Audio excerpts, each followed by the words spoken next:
है झूला।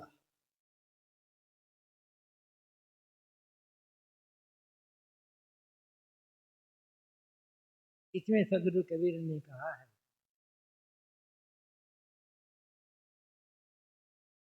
भरम हिंडोला झूले सब जग। संसार के सारे लोग भ्रम के हिंडोले में बैठकर झूल रहे हैं।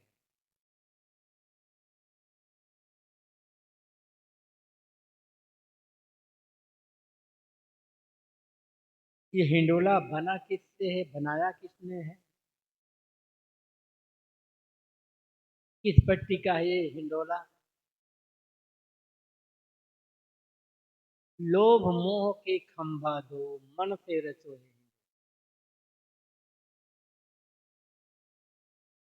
लोभ और मोह के खंभे पर टिका हुआ है ये।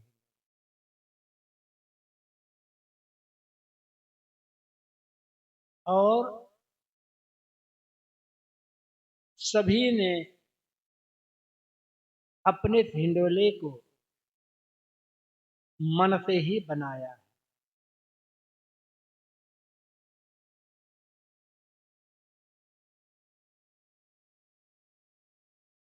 और हिंडोले पर बैठने के लिए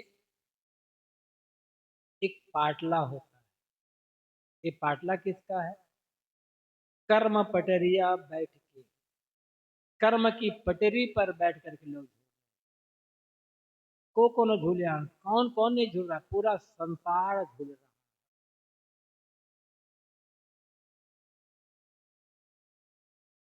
कब से झूल रहा है संसार? संसार के लोग कब से झूल रहे हैं। और इस झूलने से लोगों का मन भरता है या नहीं भरता? थकते हैं लोग? नहीं थकते हैं। तो सदगुरु कबीर कहते हैं, झूलत झूलत बहु कल्प बीते, मन नहीं छाड़े आस। बहु कल, असंख्य कल, अर्थ है अनादिकाल का समय।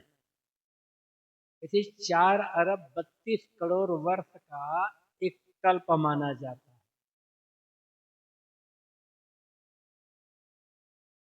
लेकिन यहाँ अर्थ है, बहुकल्प का अर्थ है अनादिकाल से ये जी दुनिया के लोग झूल रहे हैं झूले पर। लेकिन लोगों का मन अभी भी इस झूलने के आशा में है कि हम अभी तो झूलेंगे, जितना झूलेंगे उतना हमें आनंद सुख मिलेगा। आशा छूटती नहीं झूलने की।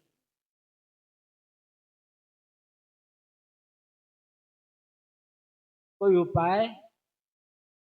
बड़ा लंबा पद है, 2-3 पद है इसमें। कोई उपाय? ऐसा साहब ने कहा कि पूरे दुनिया के लोग झूल रहे हैं। किसी ने पूछा, साहब कोई तो बचा होगा, कोई तो इससे अलग हुआ होगा झूलने से। हजूर ने कहा, अलग हुए हैं। कौन? ये झूलबे को भय नहीं जो होए संत सुजान। तो सुजान संत हो जाते हैं, ज्ञानी विवेकी संत, वे झूलने की आशा छोड़ देते हैं। उनके मन में फिर झूलने का भय नहीं होता, क्योंकि आशा भी नहीं। तो संत कैसे बच गए झूलने से? अब वो झूलते क्यों नहीं है उसमें? क्या उन्हें मिल गया? साहब कहते हैं, कहीं कबीर सत सुकृत मिले तो बहुदिन झूले। जिसे सत और सुकृत की प्राप्ति हो जाती है, कोई झूले से उतर जाता है और पुनः झूले पर उसे बैठना नहीं होता, बिल्कुल अलग हो जाता है।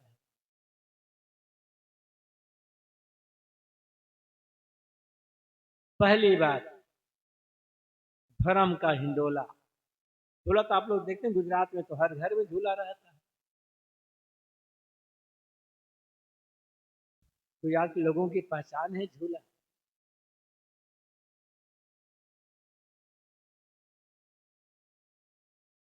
लेकिन यह झूला भ्रम का झूला है, भ्रम का हिंडोला है।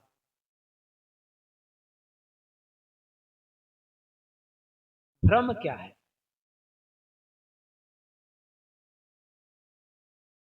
इसे तो भ्रम अनेक प्रकार, भूत प्रेत, ग्रह लगन, जीन चुड़ैल जैसा शूल शकुन अपशकुन, अब पता नहीं क्या क्या। वो तो भ्रम की बात यहाँ नहीं। जिस भ्रम के हिंडोले में जीव झूल रहे हैं वो बाहर वाला भ्रम नहीं, कि भूत प्रेत आदि। वह भ्रम क्या है? मेरा सुख,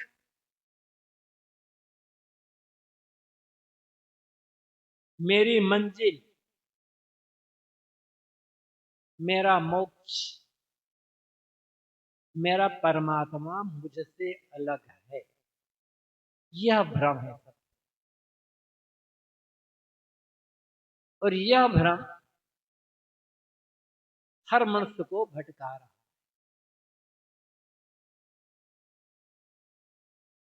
मोक्ष परमात्मा तो छोड़ दे, सुख, मेरा सुख मुझसे अलग, मेरे सुख का केंद्र मुझसे अलग, यही भ्रम है। और ये भ्रम आदमी को स्थिर नहीं होने देता,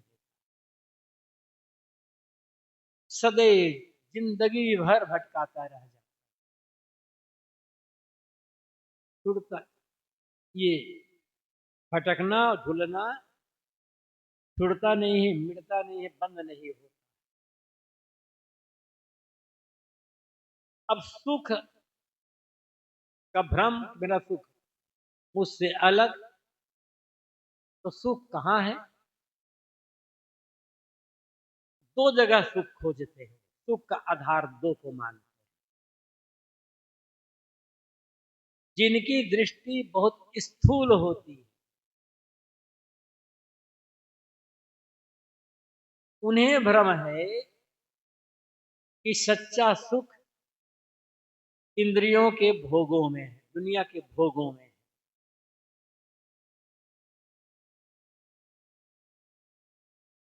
और जिनकी दृष्टि थोड़ी सूक्ष्म है वे मानते हैं सुख परमात्मा के मिलने में है, परमात्मा को पाने में।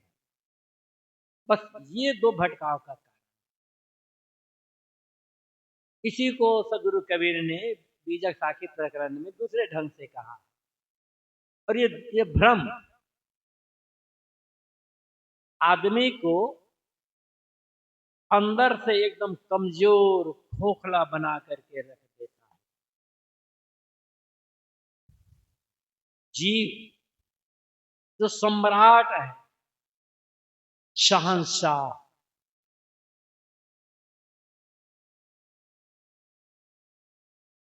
दीनहीन लाचार बन करके भटक रहा है, सुख की तलाश है।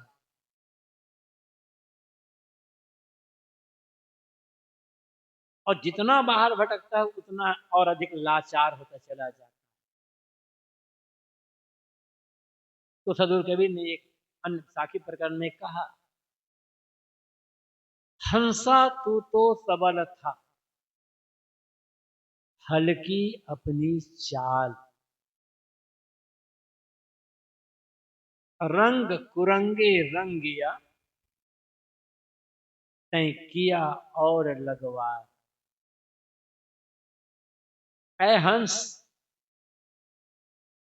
सदगुरु कबीर जीव को और मानव मात्र को हंस कहते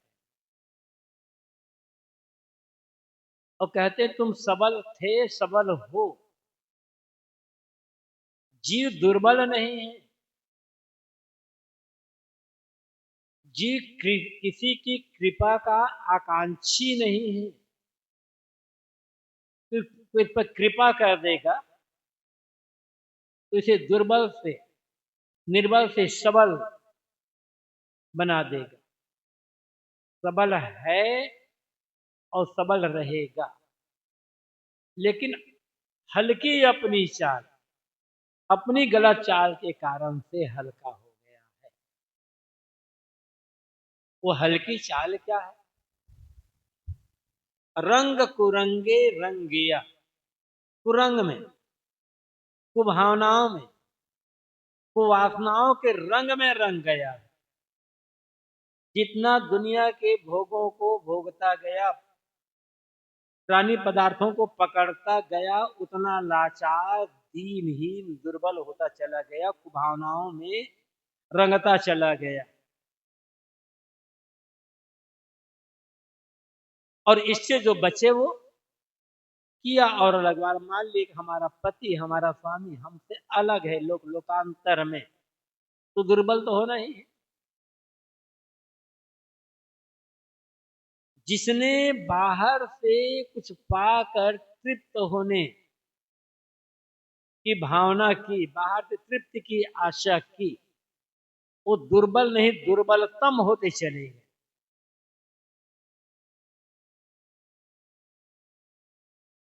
कोई से दुर्बल नहीं बना रहा, किसी लाचार नहीं बना रहा। पहले तो भ्रम है कि सुख का आधार बाहर, हमारा सुख बाहर है, और फिर सुख पाने के लिए भोगों में डूबता चला गया। जितना भोगों में डूबता गया, आदत बनती गई, वासना बनती गई, तृष्णा बनती गई, और जीव लाचार होता चला गया।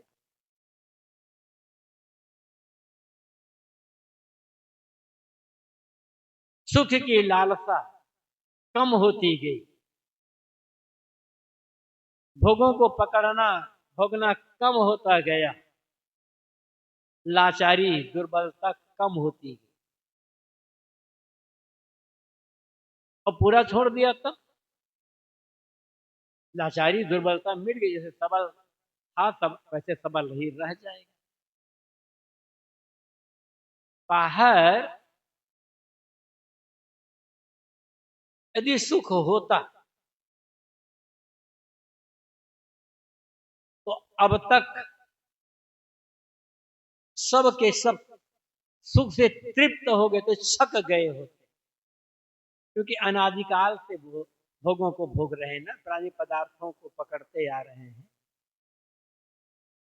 सुख है नहीं, सुख का भ्रम है, सुख का आभास है। ये आभासिक जो सुख है ना, आदमी को चैन से बैठने नहीं देता। एक है सुख और एक है सुख का आभास। सुख का पता ही नहीं है कि सुख कहते किसे हैं,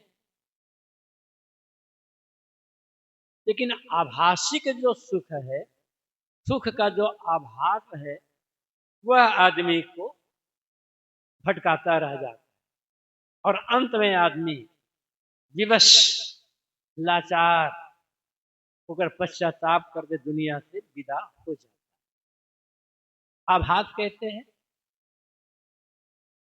जैसे गर्मी के दिनों में दोपहर के समय खुले मैदान में प्यासे हिरण को पानी का आभास हो, आदमी को भी आभास हो जाता है। हिरण तो हिरण लगता है कि थोड़ी दूर पर अगाध पानी का सागर लहरा रहा है, मात्र आभास है, भ्रम है, वहां पानी है नहीं। और प्यासा हिरण उस आभासिक पानी से अपनी प्यास बुझाने के लिए जितना दौड़ता है, वो आभासिक पानी, आभासिक जल, जैसे गुजराती में लोग कहते हैं झांझवा, वो दूर होता चला जाता है। और अंत में प्यासा हिरण प्यास की व्याकुल होकर गिरता है, दम तोड़ कर दुनिया से विदा हो जाता है। आदमी दशा भी ऐसी है। बाहर आपको निर्वाह के साधन मिलेंगे,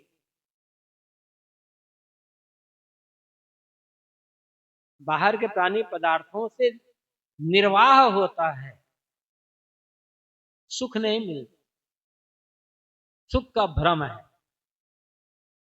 और सुख का मान लो थोड़ा सुख का अनुभव होता भी है, तो क्यों होता है? क्योंकि जिस समय इच्छित प्राणी, इच्छित पदार्थ, इच्छित भोग की प्राप्ति हो जाती है, उस समय मन वहां पर एकाग्र और केंद्रित हो जाता है। सुख आता है मन की उस एकाग्रता और केंद्रीकरण के कारण। लेकिन मान लिया जाता है कि सुख इस भोग से, इस प्राणी से, इस पदार्थ से आ रहा है और जीवन भर यह भ्रम बना रहे।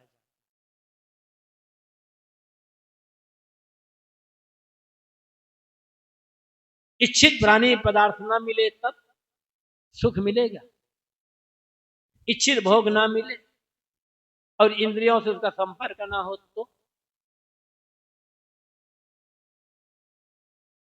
जिस समय हमें जिसकी आवश्यकता नहीं, उस समय वो मिल जाए तो सुख का अनुभव होगा। कोई आदमी प्यास से अत्यंत व्याकुल तृषित है,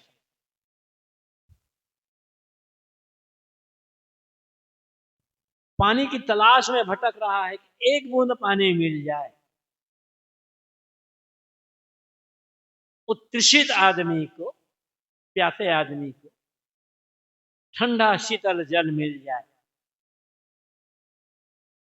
कहेगा अमृत के समान, बड़ा आनंद आया, बड़ा सुख मिला।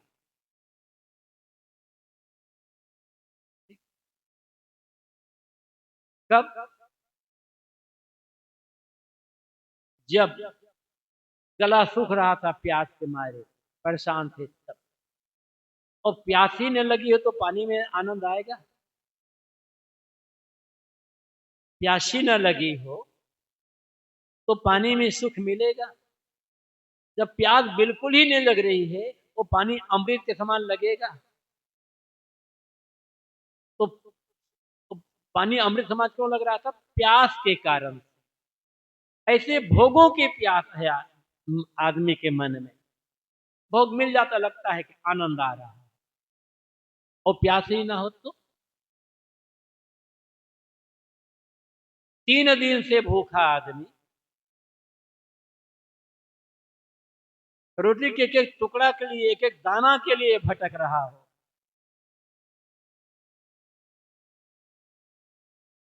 और 3 दिन से उस भूखे आदमी को एक बासी रोटी भी मिल जाए ना,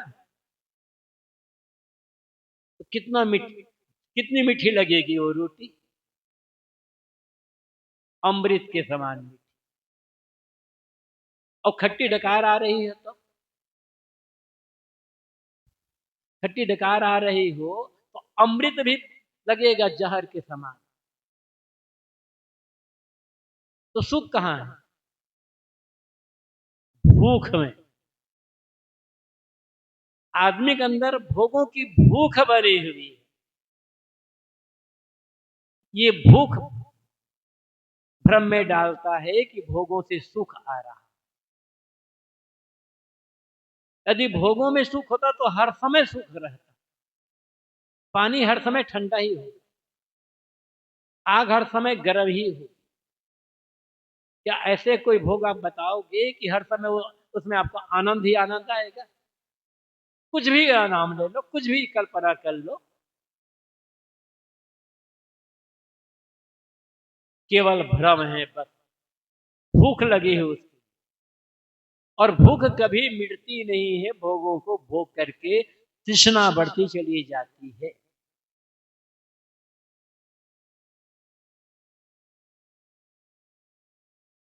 इसलिए सदगुरु कबीर कहते हैं कि भरम ही डोला, सुख भरम का ही डोला। और ये जीवों को, मनुष्यों को ये हिंडोला भटका रहा है।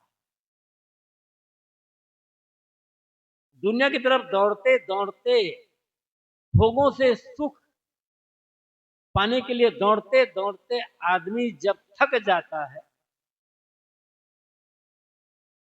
और महसूस होता है कि यहाँ केवल भ्रम है, तृष्णा है,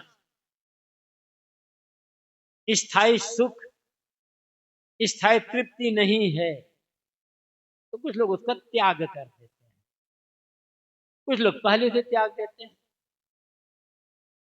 फिर समझते हैं कि दुनिया के प्राणी पदार्थ तो क्षणभंगुर है, परिवर्तनशील।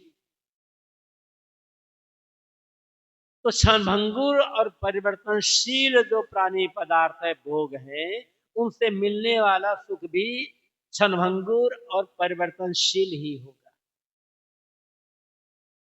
स्थायी सुख, अपरिवर्तित निश्चल सुख, तो उससे मिलेगा जो स्वयं स्थायी और अपरिवर्तित निश्चल होगा। तो कौन है? ऊपर आकाश में कोई बैठा है परमात्मा, बड़ा एक भ्रम हो जाता है। और परमात्मा पाने के लिए लोग क्या क्या कर रहे हैं। जैसे दुनिया के भोग पाने के लिए आदमी अनेक प्रकार के छल छद्म और क्या, कुछ लोग ईमानदारी पूर्वक कर रहे हैं, कुछ लोग अनेक छल छद्म बेईमानी बदमाशी कुल कुकृत्य कर रहे हैं। ऐसे परमात्मा पाने के लिए लोग कर रहे हैं, अनेक प्रकार के नाना उपाय कर रहे हैं, लेकिन परमात्मा है कि मिलता ही नहीं है। सदैव दूरी बनी ही रह जाती है, और जिससे दूरी बनी ही रह जाती है उससे स्थायी सुख मिलेगा कैसे? जो अलग है वो उससे हमारी स्थायी मुलाकात एक रूपता होगी कैसे? थोड़ा सोचिए, समझने विचारिए, तो चिंतन करें।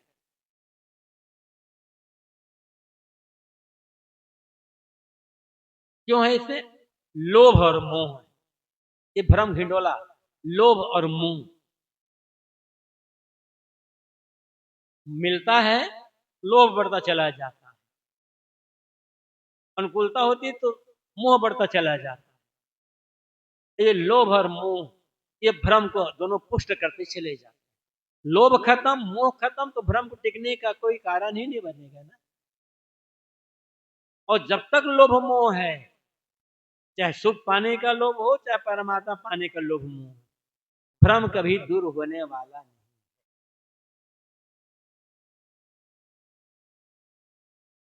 तो इसलिए कहते हैं कर्म पटरिया बैठ के को न झूले, कर्म की पटरी है। अधिक से अधिक दुनिया के भोग मिले, मरने पर स्वर्ग का सुख मिले, स्वर्ग का भोग मिले, इसके लिए लोग, अनेक लोग पुण्य कर्म कर रहे हैं, दान धर्म परोपकार सेवा भक्ति शुभ कर्म कर रहे हैं। और कुछ लोग चाहे जैसा मिले इनके प्रकार अधर्म पाप का भी रास्ता अपना रहे हैं, शुभ कर्म भी कर रहे हैं, अशुभ कर्म भी कर रहे हैं, दुनिया के भोग पाने के लिए, धन संपत्ति वैभव विलास पाने के लिए। जो लोग अधर्म अन्याय अत्याचार बेईमानी का रास्ता अपना रहे हैं, उनके अपेक्षा जो लोग धर्म पुण्य सदाचार सेवा का रास्ता अपना रहे हैं उनसे अच्छे हैं। लेकिन वो भी तो भ्रम में पड़े हुए हैं ना। धर्म परोपकार भक्ति सेवा का काम करना अच्छा है, जितना संभव करना चाहिए, लेकिन ये सब करोगे दुनिया का सुख पाने के लिए तो स्थिरता नहीं होगी, फिर तो बाद में पश्चाताप हो जाएगा। इस धर्म भक्ति परोपकार का काम करना है कर्तव्य समझ के, अंतःकरण की शुद्धि को लक्ष्य रख करके, और भोग पाने के लिए करोगे तब अधूरापना तो रहेगा ही रहेगा।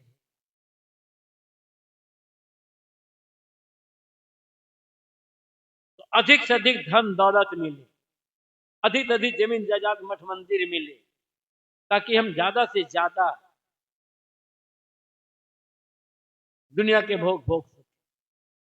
और फिर उसके लिए हमारा शरीर अधिक अधिक बलवान बने, उसके लिए लोग क्या क्या खा पी रहे हैं और कैसे कैसे क्या कर रहे हैं, जायज न जायज आप अच्छी तरह जानते हैं। दूसरी तरफ कुछ लोग परमात्मा पाने के लिए पूजा पाठ, नाम जप, हवन तर्पण, शुभ कर्म कर रहे हैं, पुण्य के कर्म कर रहे हैं। तो कुछ लोग भगवान को खुद करने के लिए बलि और कुर्बानी के नाम पर क्या क्या अशुभ कर्म कर रहे हैं।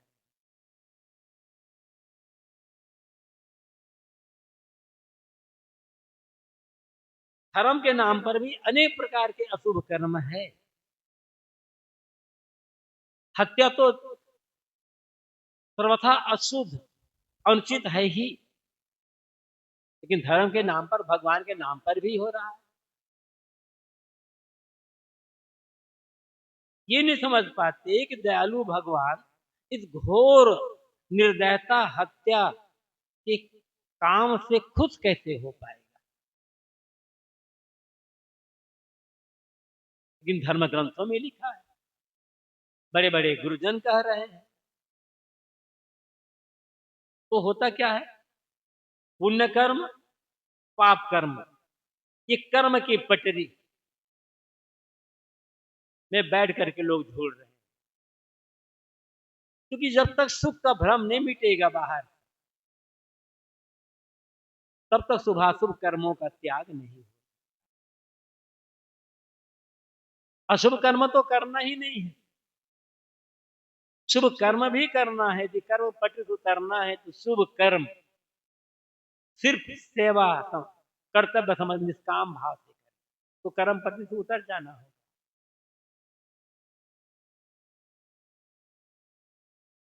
लेकिन लोभ मोह है तब निष्कामता कहां से आएगी। और होता क्या है आदमी के मन में, क्या चल रहा है भीतर, जरा सोचिए। चिंतन किसका हो रहा है, सुख, धन दौलत, प्राणी पदार्थ, भोग, इनका चिंतन हो रहा है ना। मन ठहरता नहीं, क्यों? क्योंकि विकारी चिंतन में डूबा हुए हैं। और जैसा चिंतन करोगे वैसा होता चला।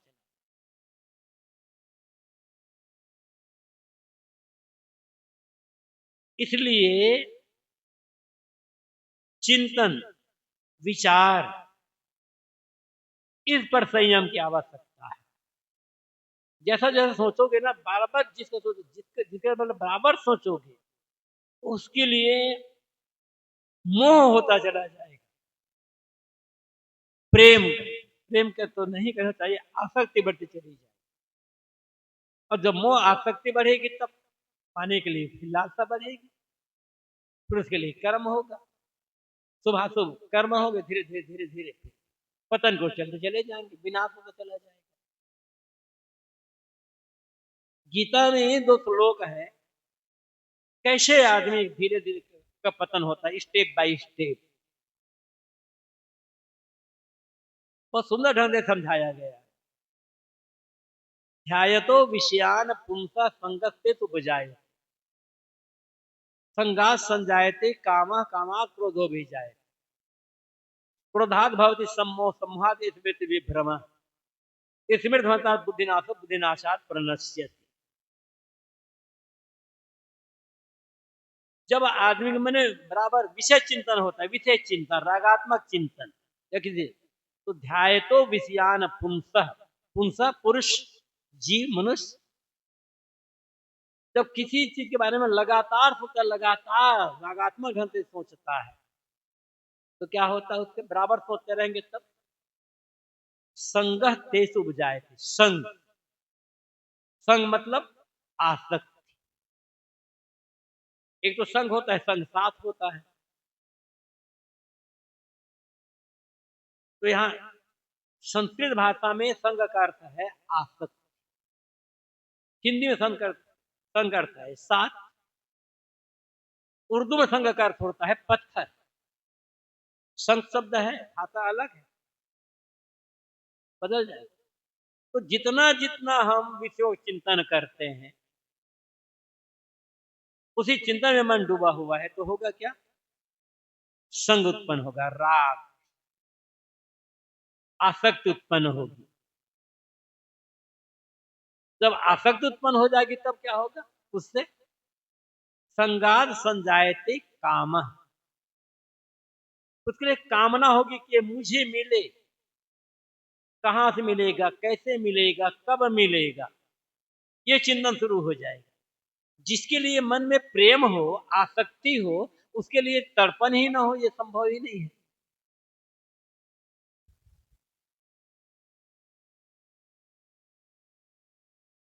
ध्यान में मन नहीं लगता।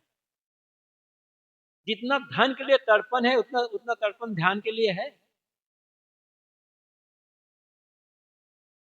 जितना दुनिया के भोगों के लिए मन में व्याकुलता है, उतनी व्याकुलता भजन के लिए है। जितना दुनिया को पकड़ने के लिए चिंता है, क्या उतना ही अपने आत्मा को पाने के लिए चिंता है? विचारिएगा एक बार, हम सबको विचारना है। तो कहा गया संगात संजायते कामा, जब अत्यंत आसक्ति हो जाएगी, हर समय उसका चिंतन, तो उसको पाने के लिए कामना होगी, चाहे जिस विधि से हो, मुझे मिलना है। अब कामना होगी तो क्या होगा? पाने के लिए मेहनत करेंगे। तीव्र कामना हो, पाने के लिए मेहनत ही ना करें, ये होगा नहीं। लेकिन जिसकी हम कामना कर रहे हैं, मेहनत भी कर रहे हैं, कोई जरूरी नहीं है कि हमारी कामना पूरी हो, वो चीज मिल ही जाए। कदाचित संयोग से, मेहनत से चीज मिल गई, भोग मिल गया, तो लोभ बढ़ेगा, तृष्णा बढ़ेगी, फिर और अधिक में और बढ़े, और बढ़ेगी तो और अधिक उसके लिए मेहनत करेंगे। लेकिन यदि कामना पूरी नहीं हुई, भरपूर मेहनत करने के बाद इच्छित प्राणी पदार्थ, इच्छित भोग नहीं मिले, तो क्या होगा? कामात क्रोध भी जाए, फिर क्रोध उत्पन्न होगा। अमुक के कारण से मुझे ये भोग नहीं मिला, अमुक ने मेरे काम में बाधा डाल दिया, उसके लिए क्रोध, इसे रास्ता से हटाना है, इसका विनाश करना, इसे जन्मों से समाप्त कर देना, एक क्रोध होगा। जब अत्यधिक क्रोध हो जाएगा तो क्या होगा? क्रोधाद भवति सम्मोह, सम्मोहन, मूर्छा आ जाएगी। पहले क्रोध जब मैंने किया था तो क्या क्या नुकसान हुआ था, कैसे पश्चाताप करना था, क्या काम बिगड़ गया था, क्या मैंने कर डाला था, सम्मोह खत्म। सम्मोहन, सम्मोहन मतलब यहाँ सम्मोहन अर्थ है कि कर्तव्यता, कि कर्तव्य कर्तव्य का भाव खत्म हो जाए। क्या करना है, क्या नहीं करना है, क्या बोलना है, क्या नहीं बोलना है, तो सूझेगा ही नहीं। सम्मोहन आदमी की स्थिति हो जाए। और जब सम्मोहन होता तो क्या? सम्मोहात स्मृति, सम्मोहन में स्मृति में भ्रम हो जाता कि पहले क्या का नुकसान हुआ, पहले क्या दुख उठाया, पहले क्या भटका, पहले कितने अपमान सहना पड़ा, स्मृति खत्म। स्मृति भंसात बुद्धि नाश, स्मृति खत्म तो बुद्धि का नाश हो जाएगा, निश्चय नहीं कर पाएंगे हम। अब बुद्धि ही खत्म, तब बुद्धि नाशात पुनः से, बुद्धि खत्म मतलब बुद्धि सोचने समझ सकती खत्म मतलब पतन के गड्ढे में गिर गए। कहां शुरू हुआ? लोभ से। सुख मिले, ये लोभ जितना बढ़ता गया, धीरे धीरे कैसे पतन होता है, कैसे हम नीचे से नीचे गिरते चले जाते हैं। और फिर पाने के लिए मैंने कहा कि कर्म के पटरी, सुबह सुबह पाप पुण्य कर्म करते चले जा रहे हैं, तो कहां से झूलना बंद होगा? जैसे साहब ने कहा था ना, मैं उदाहरण दिया था, झूलत झूलत बहु कल्प बीते, मन नहीं छाड़े यार। जितना भी दुख मिले, कितना भी दुख मिले, कितनी भी पीड़ा हो, मन आशा नहीं छोड़ती, आशा बनी ही रहती। इस पर गुरुदेव जी वो कहानी कहा करते थे, संतों ने सुनाया होगा, याद होगी, और याद नहीं होगी ना तो बीजक व्याख्या के रमैनी प्रकरण के अंतिम रमैनी 84 रमैनी की व्याख्या पढ़ लीजिएगा। ये मैं दोहरा देता हूं।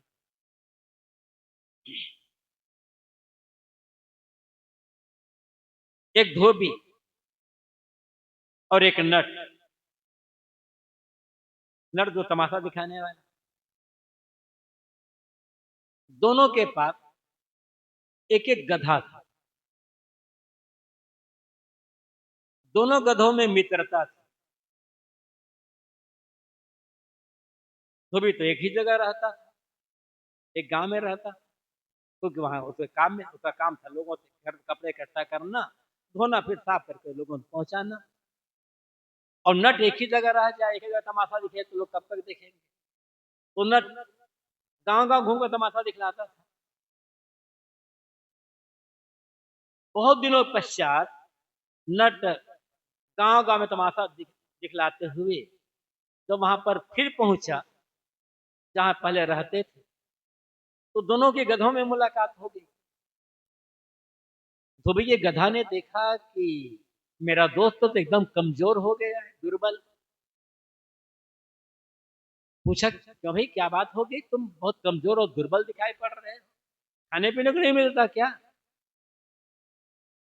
तो नट के गधा ने कहा, भाई क्या बताऊं, मेरा मालिक जब एक गांव से दूसरे गांव जाता है, तमाशा का सारा सामान मेरे पीठ पर लाद देता है और अपने बच्चे को भी बैठा देता है। जब दूसरे गांव गया तो वहां सामान तो उतार तो दिया, लेकिन मुझे एक खूंटे पर बांध देता है। वही थोड़ी बहुत होता है, बराबर चारा नहीं मिलता, घास खाने के लिए मिलता है, पेट ही नहीं भरता। एक दो दो दिन की बात होती तो बात अलग थी, रोज रोज ऐसे है जब आधा पेट रहना पड़ता है तो शरीर में शक्ति कहाँ था कि बल कहाँ था? तो शरीर तो कमजोर होना ही होना है। बहुत तकलीफ है।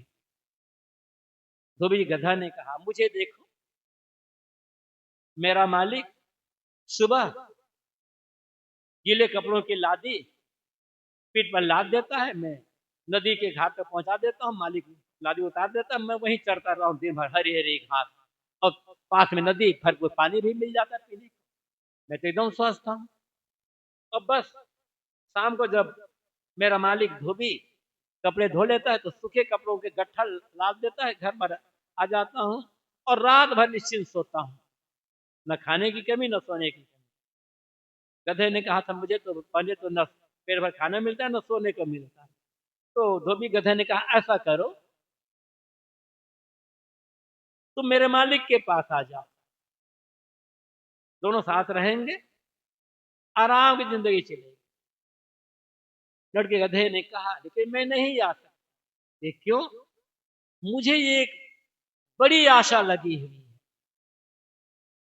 है, इतनी तकलीफ है, इतनी उसने कर आशा लगी हुई, कौन सी आशा है? तो नट के गधे ने कहा, जब मेरा मालिक नट किसी गांव में तमाशा दिखलाता है तो वहीं बगल में मुझे खूंटा गाड़ करके बांध दिए रहता है, और फिर उधर से दो बांस गाड़ता है, थोड़े दूर में, दोनों बांस दूर दूर में गाड़ता है, उस पर एक रस्सी बांध देता है, और उसी रस्सी पर अपनी जवान बेटी को, अपनी सुंदर जवान बेटी को चढ़ाता है और नचवाता, तमाशा दिखलाता है, और बीच बीच में कहता है, देख, गिरना मत, यदि तू गिर गई रस्सी से तो तेरी शादी सी गधे से कर दूं। मैं तो ये हरामजादी कभी तो गिरेगी, आदमी है तो कब। बस यही आता है, धोबी की गधे का आदत पूरी होगी, तो गिरेगी नहीं लड़की, अभ्यस्त है, और गिर भी जाए तो उसकी, वो तो लड़की है ना, उसकी उसकी शादी गधे कैसे होगी? हमारा मन भी तो वही गधा है, कभी आशा छूटती नहीं। तो धीरे धीरे धीरे, अब क्योंकि भ्रम ही टूटता है, इसलिए सदगुरु कबीर कहते हैं कि भरम का हिंडोला है। अब बचे कैसे? कोई बचा ही नहीं बचा है, बच तो सकते हैं। कौन? ये झुलवे को भय नहीं जो होए संत सुजान। मैंने इस पर ये कहा था कि झूलत झूलत बहुकल्प बीते मन नहीं छाने या। झूलते झूलते अनादिकाल का समय बीत गया, लेकिन अभी भी भोगों की लालसा, दुनिया से सुख मिलेगा ये भ्रम दूर कहां हो रहा। अब तक नहीं मिला तो आगे तो मिलेगा। आगे आगे की आशा बस बनी रह जाती है, और आशा कभी पूरी होती नहीं है। तो फिर करना क्या है? तो साहब कहते हैं, ये झुलवे को भय नहीं जो होए संत सुजान। इस झूले से वो उतरेगा, और झूलने का डर उसका समाप्त होगा जो सुजान संत होगा। यहां संत की बात नहीं कर रहे हैं, वैसे संत ही पर्याप्त है, लेकिन सुजान संत कहते हैं। सुजान संत कौन? जिसके मन से सारा भ्रम, सारा अंधविश्वास, सारी चमत्कारिक भावना खत्म हो गई, वो सुजान संत। जो सब तरफ से पूरे पूरे न्यूट्रल हो गया है, निष्पक्ष निष्पक्ष हो के हरि भजे सोई संत सुजान कहते हैं। सब तरह से निष्पक्ष हो गया, और निष्पक्ष केवल बाहर से नहीं, अपने भीतर से भी। बाहर से निष्पक्ष तो होना ही है, भीतर से भी निष्पक्ष, वो सुजान संत, समझदार विवेकी संत। मतलब जिसके भीतर पूरी तरह से निष्पक्षता आ गई, जिसका मन राग द्वेष दोनों से ऊपर उठ गया, लोभ मोह से ऊपर उठ गया, जिसके मन से झूलने की आशा, बाहर से सुख मिलेगा ये भ्रम खत्म हो गया, वही सुजान संत है। चाहे वो उनका कपड़ा हमारे जैसा हो, चाहे कपड़ा आपके जैसा हो। कपड़े से मतलब नहीं है यहां पर, किसी भी कपड़े में सच्चे संत हो सकते हैं, बस दशा वो होनी चाहिए। और दशा नहीं है तो साधु के कपड़े में भी संत नहीं हो सकते। कपड़ा क्या करेगा, ये तो वेश है ये। तो जो सुजान संत हो जाएगा, बाहर से भीतर से सब तरफ से निष्पक्ष, जिसके मन में मुझे ये भाव जाए कि मुझे कुछ नहीं चाहिए, न सुख चाहिए न बाहर से परमात्मा चाहिए, मुझे कुछ नहीं पाना है, निष्कामता पूरी आ गई, वो सुजान संत, ज्ञानी समझदार। और दुख से बचने का रास्ता यही, ऐसा नहीं है कि आप घर छोड़ दोगे तभी, कहीं भी रह करके ये साधना की जाती है। निश्चित है कि घर गृहस्थी में कठिनाइयां ज्यादा है, व्यवधान ज्यादा, मोह माया का चक्कर ज्यादा है, लेकिन मन में निश्चयता है तब असंभव नहीं है, कठिन भले है। और मन में लोभ मोह है तो आश्रम क्या करेगा, साधु का कपड़ा ही क्या करेगा। सुजान संत, तो सुजान संत क्यों फिर ढूंढने से बच गए, क्यों उनके मन में डर नहीं रहता है, उन्हें क्या मिल गया, उनके मन का भ्रम दूर क्यों हुआ, क्योंकि भ्रम की हिंडोला में सब जुड़ रहे हैं, तो उनके मन से भ्रम दूर कैसे हुआ, उनके मन का भ्रम मिटा कैसे, उन्हें मिला क्या। और हमें भी क्या मिल जाए, जैसे जैसे उन्हें मिला है, तो उन्हें जो मिला है वो हमें क्यों नहीं मिल सकता, वो है क्या। सदगुरु कबीर इसके लिए दो शब्दों का प्रयोग करते हैं, कहीं कबीर सत सुकृत मिले तो बहुरी न झूले यार। जिस किसी को सत और सुकृत की प्राप्ति हो जाए। अब उसे भ्रम के हिंडोला में, आवागमन के हिंडोला में, जन्म मरण के झूले में झूलना नहीं पड़ेगा। ये हिंडोला आवागमन का, जन्म मरण का। इसे बचने के लिए, उतरने के लिए दो चीजें चाहिए, एक सत और दूसरा सुकृत। केवल एक से काम नहीं बनेगा, दोनों की आवश्यकता है। सत भी चाहिए और सुकृत भी चाहिए। सत क्या है? जो तीनों काल में एक रस रहता हो, त्रिकालावाद, जो कभी न बदलता हो, कभी न बिगड़ता, एक रस शाश्वत, वो सत्य है। वो क्या है? हमारी आपकी चेतना, इस जीव। यहां सत्य तात्पर्य है निर्भ्रांत आत्मज्ञान। ज्ञान तो है, लेकिन आत्मज्ञान, वो भी निर्भ्रांत आत्मज्ञान। ये तो कह दिया जाता है कि आत्मा अजर अमर अविनाशी है, लेकिन ये मान लिया जाता है वो किसी का अंत है। निर्भ्रांत का अंत है अंत अंशी भाव, कारण कार्य भाव, व्याप्य व्यापक भाव, इस सब से रहित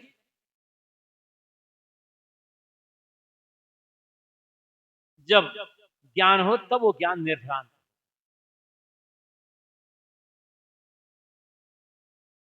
और जिसमें कोई दोष ना हो, वो सच होगा, सत्य होगा।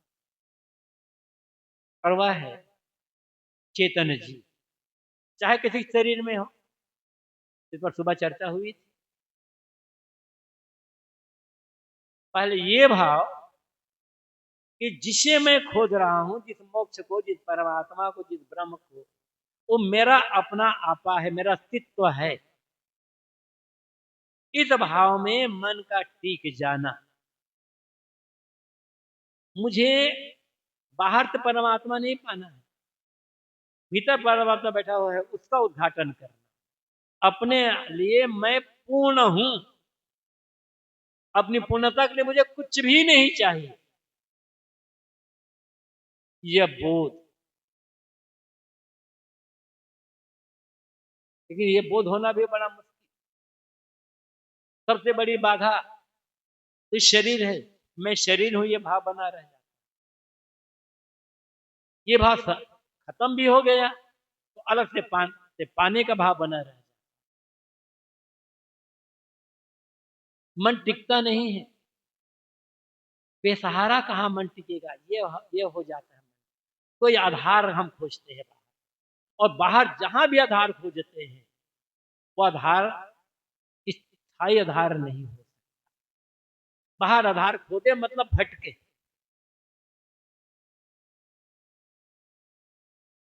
असंगता, असंगो ही अयम पुरुष कहा गया। असंगता का बोध, मैं अकेला हूं, मुझे अपनी पूर्णता के लिए कुछ भी नहीं चाहिए, ये दृढ़ निश्चय, तब ये सत होगा। ये सत की प्राप्ति हो, मतलब मैंने कहा था निर्भ्रांत आत्मज्ञान चाहिए। किसी भी प्रकार का भ्रम, कमजोरी आएगी तो भ्रम तैयार हो जाए, लेकिन आत्मज्ञान तो हो गए। और तो केवल आत्मज्ञान से ये झूलना बंद न होगा, ये हिंडोला रुकेगा नहीं। तो चाहिए सुकृत चाहिए। सुकृत के कई अर्थ होते हैं।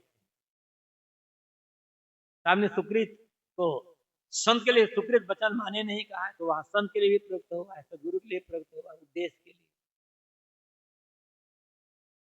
सुकृत का अर्थ होता है जिसे अच्छी तरह से कर लिया गया हो,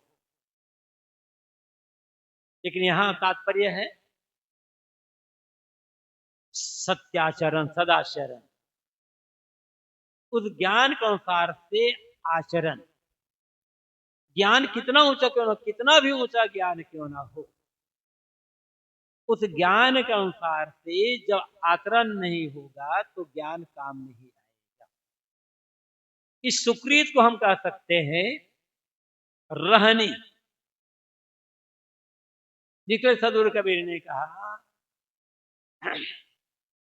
करनी करे सो पूत हमारा, कथनी कथे सो नाती, रहनी रहे सो गुरु हमारा, हम रहनी के। रहनी, रहने मन का ठहर जाना, लेकिन कब ठहरेगा मन? तब निष्काम अनासक्त निर्मोह होगा, तो ये सुकृत है। इसके बिना मन नहीं ठहरने वाला। आचरण हमारा जितना परिपक्व होता चला जाएगा, सद्गुण जीवन के अंग बनते चले जाएंगे, और सद्गुणों का भी अहम खत्म। जैसे हम जब सद्गुण आते हैं ना, तो सद्गुणों का भी अहम होने लग जाता है। सेवा करना एक अच्छी बात है, धर्म है, लेकिन सेवा करते हुए भी भरपूर सेवा कर, भरपूर सेवा करते हुए यह न लगे कि मैं सेवा कर रहा हूं। त्याग करना है, लेकिन मैं त्याग कर रहा हूं, यह भाव खत्म होना चाहिए। लेकिन हम त्याग कर रहे हैं, हम त्यागी हैं, अहंकार आ जाता है। दया करना है, लेकिन लोगों, मेरे मन में दया है, लोगों पर दया कर रहा हूं, भाव, यदि भाव है तो मतलब अपूर्णता है। यदि मैं दया कर रहा हूं, मैं सेवा कर रहा हूं, मैं परोपकार का काम कर रहा हूं, मैं बड़ा त्यागी हूं, मैं बड़ा साधु, मैं बड़ा बैरागी हूं, मतलब अधूरापना है। यदि यह अधूरापना अहंकार पैदा करके भटका देगा, इससे काम नहीं बनने वाला है। सद्गुण जीवन का अंग बन जाए। हम कपड़ा पहने हैं तो महसूस तो हो रहा है ना कि मैं कपड़ा पहना हूं। हर किसी को महसूस हो रहा है कि मैं कपड़ा पहना हूं, लेकिन क्या यह महसूस होता है कि मेरे शरीर पर चाम लपेटा है? कभी महसूस हुआ? वो तो है, अंग है उसका शरीर का। ऐसे ही सद्गुण जीवन का अंग बन जाए, यह ना हो कि मैं ओढ़ा हुआ, तब माना जाएगा कि यह सुकृत है। ये कसौटी में हमें पहुंचना ही होगा, चाहे आप इसे मजबूरी कहो, चाहे इसे आवश्यकता कहो। ऐसा जब हो जाएगा ना, तब साहब कहते हैं अब इस झूलने में झूलना नहीं पड़ेगा, फिर डर खत्म। तो पूर्ण आत्मज्ञान चाहिए, ये सत्य है। और उस ज्ञान के अनुसार से जीवन की रहनी, ये सुकृत है। दोनों में जब पूर्णता होगी, पूर्ण निर्भांत आत्मज्ञान, और उस ज्ञान के अनुसार जैसे आत्मा शुद्ध है, जैसे आत्मा जीव शुद्ध निर्मल है, वैसे हमारे तन मन वचन के सारे व्यवहार शुद्ध और निर्मल हो जाए, सारी अशुद्धता, सारी मलिनता खत्म। तब सदगुरु कहते हैं तुम्हारा हिंडोला खत्म, आवागमन का जो चक्र है वो खत्म। काम इसी के लिए करना है। तो सदगुरु कभी कहते हैं कि भरम हिंडोला, भरम का हिंडोला है, जिसमें संसार सारे लोग झूल रहे हैं, और भरम यही है कि मेरा सुख, मेरा परमात्मा, मेरा मोक्ष, मेरा प्राप्तव्य मुझसे अलग है। जब अलग होता है तो लोभ मोह होता है, लोभ मोह होता है तो हम शुभाशुभ कर्म करते हैं, और शुभाशुभ कर्म करते हैं तो आशा बनी रहती है। इस सब से बचना के लिए साहब कहते हैं दो चीज की आवश्यकता है, सत और सुकृत। भीतर पूरी निष्पक्षता, और अहंकार का विलुप्तिकरण, अहंकार का पूर्ण रूपेण विसर्जन। बस भ्रम का जो खंभा है, लोभ और मोह, वो टूट गया तो हिंडोला भी गिर गया। हमें काम इसी के लिए करना है। अहम शुद्ध चैतन्य ज्ञान स्वरूपम अजरहम अमरहम अखंडम अनुपम अजरहम अहम शुद्ध चैतन्य ज्ञान स्वरूपम अजरहम अमरहम अखंडम अनुपम अहम शुद्ध चैतन्य ज्ञान स्वरूपम अजरहम अमरहम अखंडम अनुपम